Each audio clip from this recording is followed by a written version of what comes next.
Family ഫ്രണ്ടാണ്, അച്ഛൻ്റെ ഏറ്റവും അടുത്ത സുഹൃത്താണ് ലാലേട്ടൻ. ലാലേട്ടൻ്റെ കൂടെയാണ് നായികയായിട്ട് വന്നപ്പോൾ അതിലും ഡബിൾ റോളല്ലേ, ഗീതാഞ്ജലി. ഇപ്പൊ അവരുടെ ഫിലിം ഓടിക്കൊണ്ടിരിക്കുകയാണ്, ഒപ്പം പടം കണ്ടിരുന്നു. പടം കാണാൻ പറ്റിയിട്ടില്ല ഇതുവരെ. ഹിറ്റായിട്ട് പോയിക്കൊണ്ടിരിക്കുകയാണല്ലോ. വീണ്ടും പ്രിയൻ സാറിൻ്റെ ഒരു ഓഫർ പോലും വന്നിരുന്നു. അപ്പം കാരണം ഇപ്പോൾ തമിഴിലൊക്കെ വളരെ ഹിറ്റായിട്ട് പോയിക്കൊണ്ടിരിക്കുകയാണല്ലേ, തെലുങ്കിലും ഓഫർ വന്നു. അപ്പം പ്രിയൻ സാർ വിളിച്ചിരുന്നു പുതിയ ഏതെങ്കിലും പ്രോജക്റ്റിന് വേണ്ടിയിട്ട്? ഇല്ല, പ്രിയനാങ്കിൾ പിന്നെ അത് കഴിഞ്ഞിട്ട് എന്നെ വിളിച്ചില്ല, അതോടെ മതിയായെന്ന് തോന്നുന്നു. ഇല്ല, പ്രിയനാങ്കിൾ വിളിച്ചിട്ടില്ല. സാറ് പക്ഷെ അന്ന് ഗീതാഞ്ജലിയുടെ സെറ്റിൽ വെച്ചിട്ട് ഭയങ്കരമായിട്ടാണല്ലോ സാറ് പറഞ്ഞു മലയാളത്തിലും സൗത്ത് ഇന്ത്യയിലൊരു നല്ല ഒരു ആക്ട്രസിനെ കിട്ടാൻ. അല്ല, പ്രിയനാങ്കിളിനെ അറിയാം, ലൈക്ക് എനിക്ക് എന്ത് ചെയ്താൽ നന്നായിരിക്കും എന്ന് പ്രിയനാങ്കിളിനെ അറിയാം. അപ്പൊ അങ്ങനത്തെ ഒരു ഇതൊക്കെ വന്നു കഴിഞ്ഞാൽ തീർച്ചയായിട്ടും എന്നെ വിളിക്കുമെന്ന് എനിക്കറിയാം. തീർച്ചയായിട്ടും. പിന്നെ പഠിച്ചത് ചെന്നൈയിലാണ് അല്ലേ, അപ്പൊ അതുകൊണ്ട് തമിഴ് മീൻസ് ഡബിങ്ങിനൊക്കെ ഒരുപാട് ലാംഗ്വേജ് ഒരുപാട് ഹെൽപ്പ് ചെയ്തിട്ടുണ്ടാവും തമിഴിൽ നിന്ന്. പഠിച്ചത് ചെന്നൈ എന്നുള്ളതിനെക്കാട്ടിലും അമ്മയുടെ സംസാരിക്കുന്നതൊക്കെ തമിഴിലാണല്ലോ, അമ്മ തമിഴാണല്ലോ. അമ്മ തമിഴ് തന്നെയാണോ? അല്ല, അമ്മ, ചേച്ചി, അമ്മയുടെ അമ്മ ഞങ്ങളൊക്കെ തമിഴിലാണ് സംസാരിക്കുന്നത്. അച്ഛൻ്റെ സൈഡിലൊക്കെ മലയാളമാണ് സംസാരിക്കുന്നത്. അതുകൊണ്ടാണല്ലോ എനിക്ക് രണ്ടും അറിയാവുന്നത്. മലയാളവും അതുകൊണ്ട് നന്നായിട്ട് വഴങ്ങും, അതുകൊണ്ട് സംസാരിക്കാം, തമിഴും സംസാരിക്കാം. അതുകൊണ്ട് തമിഴ് സംസാരിക്കുന്നതുകൊണ്ട് എനിക്ക് തമിഴ് ഡബ് ചെയ്യാൻ അങ്ങനെ പ്രശ്നമൊന്നുമില്ല, സംസാരിക്കാനും. അതാണ് എനിക്ക് ഇപ്പോൾ മലയാളത്തിൽ എന്തൊരു കംഫർട്ട് ഉണ്ടോ അത് സെയിം തമിഴിൽ എനിക്കുണ്ടാവും. കാരണം രണ്ട് ഭാഷ അറിയാവുന്നുണ്ട്. തെലുങ്ക് മാത്രമേ ഉള്ളൂ അത് ആ ഒരു ചെറിയ ബുദ്ധിമുട്ട്, നമുക്ക് ലാംഗ്വേജ് അറിയാത്തത് കൊണ്ട് ആ ഒരു അതിലേക്ക് ഒന്ന് ഇതാവുന്ന ക്യാരക്ടറായാലും അതിലേക്ക് ഉള്ളിലേക്ക് പോകാന്ന് പറയുന്ന ഒരു ഇത്തിരി ബുദ്ധിമുട്ടുള്ളത്.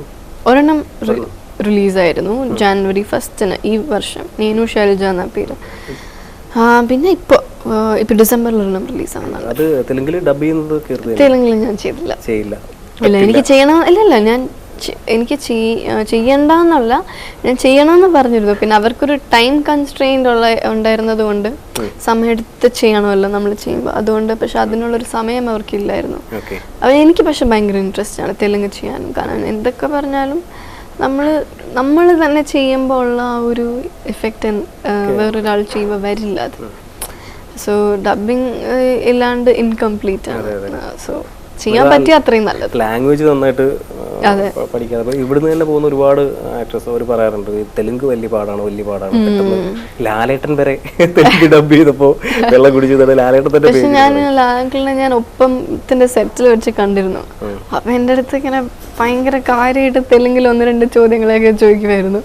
തെലുങ്ക് പഠിച്ചോ, തെലുങ്കിൽ ഇങ്ങനെയാണ് അല്ലെങ്കിൽ നല്ല ഈസി ആയിട്ട് പിക്കപ്പ് ചെയ്യുമെന്ന് തോന്നുന്നു ലാംഗ്വേജ്. അപ്പൊ ഇങ്ങനെ സംസാരിക്കണം, അങ്ങനെ സംസാരിക്കണം എന്നൊക്കെ ഇങ്ങനെ പറഞ്ഞു തരുമായിരുന്നു. പിന്നെ തെലുങ്കിലെ യങ് സൂപ്പർ സ്റ്റാർ നമ്മുടെ അല്ലു അർജുന്റെ കൂടെ ഒരു മൂവി കമ്മിറ്റ് ചെയ്ത് കേട്ടു, ഒരു വാർത്ത വന്നു കൊണ്ടിരിക്കുകയാണ്.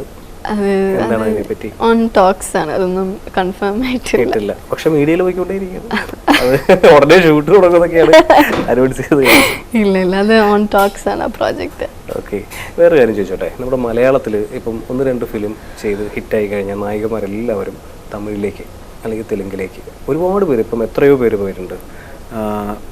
മലയാളത്തെക്കാളും കൂടുതൽ ഒരു ഇത് അവിടെ കിട്ടുന്നത് കൊണ്ടാണ്, മീൻസ് കൂടുതൽ എന്താണ് അതിൻ്റെ ഒരു ഡിഫറൻസ്? പ്രതിഫലമാണോ അതോ തമിഴിലേക്ക് പെട്ടെന്ന് തമിഴിലേക്ക് മാറുന്നത്? ഇപ്പൊ ഒരുപാട് പേര് റീസെന്റ് ഒരുപാട് പേര് തമിഴ് ഓഫറുകൾ കിട്ടി പോകുന്നുണ്ടല്ലോ. എനിക്ക് തോന്നുന്നത് കാരണം എന്ന് വെച്ചാൽ ഒന്നാമത്തെ കാര്യം തമിഴിലെന്ന് പറഞ്ഞാൽ അവർക്ക് ഈ ഹോംലി ആയിട്ടുള്ള ഫേസും കാര്യങ്ങളൊക്കെ വേണം, കുറേ ക്യാരക്ടേഴ്സിന് അങ്ങനത്തെ ഇത് വേണം. അപ്പോൾ അവിടെ അവർ തമിഴ് സംസാരിക്കുന്ന ഹീറോയിൻസ് വളരെ കുറവായിരിക്കും. പ്രത്യേകിച്ച് മലയാളികളാവുമ്പോൾ തമിഴ് സംസാരിക്കാൻ കുറച്ച് എളുപ്പമായിരിക്കും. സോ എനിക്ക് തോന്നുന്നത് അതുകൊണ്ടായിരിക്കണമെന്നാണ്, അല്ലാണ്ട് എനിക്ക് അതിനെക്കുറിച്ച് കൂടുതൽ അറിയില്ല. പിന്നെ അത് എൻ്റെ അടുത്ത് തന്നെയാണ് പറയാറുള്ളത്, ഞാൻ ഡബ് ചെയ്യുമ്പോൾ അവർ ഒത്തിരി എൻകറേജ് ചെയ്യും. നമുക്ക് തമിഴ് അറിയാവുന്നപ്പം നമ്മൾ തന്നെ ഡബ് ചെയ്യുന്നതാണല്ലോ എൻ്റെ അത്. സോ അവർ തമിഴ് സംസാരിക്കുന്ന ഹീറോയിൻസ് അവിടെ കുറവാണ്. സോ അതുകൊണ്ടായിരിക്കാം ഇങ്ങനെ ചെയ്യുന്നത്. പ്രതിഫലമല്ലല്ലോ അല്ലേ? ഓക്കെ കീർത്തി, എന്തായാലും റെമോയാണ് ഈ ഒരു ടൈമിൽ, പൂജ ഹോളിഡേ ടൈമിൽ റിലീസ് ചെയ്യുന്ന പടമാണ്. സോ ഒരു വലിയ ഹിറ്റായി മാറട്ടെ. നേരത്തെ ഞാൻ നമ്മുടെ ശിവയെടുത്ത് പറഞ്ഞതുപോലെ റൊമാൻറ്റിക് എന്ന് പറയാം, റൊമാൻറ്റിക് ഹിറ്റായി മാറട്ടെ. All the best. Thank you.